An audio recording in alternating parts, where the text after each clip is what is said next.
Untuk uji validitas dan reliabilitas, jadi yang pertama kita lakukan adalah persiapan datanya terlebih dahulu. Nah, ini adalah untuk datanya ya. Di sini ada 30 responden, ada dua variabel pengetahuan dan kesiapan. Nah, masing-masing data dari variabel ini ya. Ini datanya nanti dijumlahkan. Nah, seperti ini ya. Di sini ada total score. Nah, ini adalah hasil penjumlahan dari kuesioner 1 sampai dengan kuesioner 30 pada setiap respondennya. Nah, seperti ini di sini ada 30. Nah, ini menggunakan rumus sum ya. Seperti ini rumusnya, nanti bisa diikuti.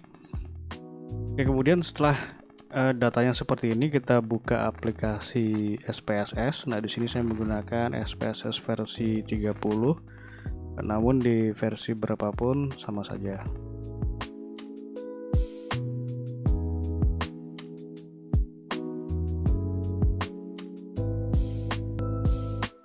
Akan muncul tampilan seperti ini ya. Kita masuk ke variable view. Nah, ini kita copy. Nah, ini kita copy, kita masukkan di name, paste ya seperti ini. Lalu kita masuk ke data view. Nah, ini kita copy seluruh datanya ya, seperti ini. Nah, copy, kemudian kita paste di sini. Nah, setelah seperti ini bisa kita uji. Jadi yang pertama kita uji adalah validitasnya terlebih dahulu. Caranya seperti ini. Klik analyze, kemudian correlate, lalu bivariate. Nah, kita masukkan PG ya. Ini adalah kode untuk pengetahuan. Jadi PG1 sampai dengan PG30 ya. Di blok seperti ini kita masukkan ke variabel.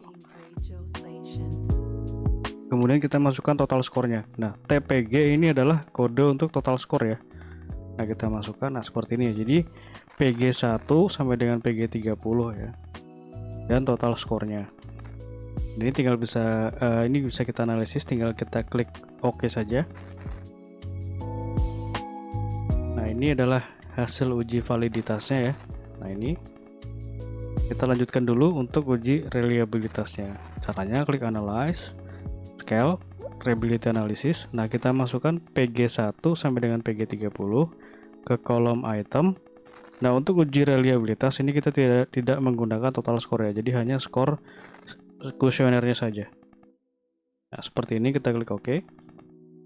Nah, ini adalah uji reliabilitasnya. Oke, kita jelaskan dulu untuk uji validitas. Jadi untuk uji validitas ini yang digunakan hanya kolom yang paling kanan ya. Nah, ini kolom yang paling kanan ini yang digunakan. Nah, untuk nilainya ini ada dua. Kita bisa menggunakan nilai R hitung ya, atau percent correlation, atau kita bisa menggunakan nilai sig-nya ya, sig atau p-value. Ini ya, R atau sig. Nah, kemudian untuk nilai R hitung, nah R hitung ya, kalau misalkan menggunakan R, kita bandingkan nilai dari R hitung ya, ini R hitungnya dengan R tabel. Nah, R tabelnya ini sudah saya tuliskan di sini ya, nilainya adalah 0,361. Nah, ini lampirannya. Nah, untuk pada kasus ini ya, kita gunakan nilai sig-nya saja ya, nilai sig-nya saja karena sama aja ya, R atau sig sama saja hasilnya. Nah, untuk sig dikatakan valid jika nilainya ini lebih kecil dari 0,05. Nah, contoh seperti ini ya, PG1 sig to telt-nya ini ya, sig to telt-nya kita lihat nilai yang paling kanan ya, kolom yang paling kanan. Nah, ini nilainya adalah 0,001. Nah, ini 0,001. Nah, ini lebih kecil dari 0,05, maka dinyatakan valid.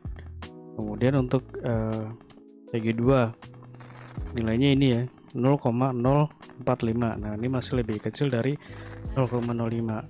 Nah, contoh yang tidak valid ini ya, ada di PG5.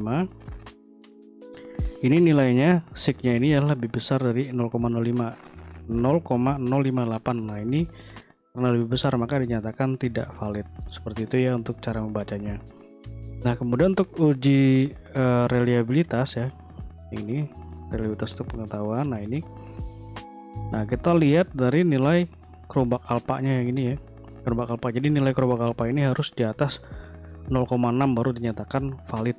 Nah, kita bisa lihat di sini nilainya adalah 0,828. Nah, ini sudah lebih besar dari 0,6. Jadi untuk pengetahuan ini bisa dinyatakan reliable ya. Jadi semua kuesionernya ini sudah valid dan reliable. Nah, kemudian untuk kesiapan, ini juga sama ya, kesiapan ya. Analisisnya masih sama, analyze, correlate, bivariate. Nah, ini kita reset terlebih dahulu, kita masukkan KS ya. KS ini adalah kode kesiapan. Nah, ini KS 1 sampai KS 30. Kemudian kita masukkan total KS. Oke. Nah, ini adalah validitas untuk KS, kemudian untuk reliabilitas juga sama. Jadi kita reset dulu. Kita masukkan KS 1 sampai dengan KS 30, dan untuk reliabilitas kita tidak menggunakan total score ya.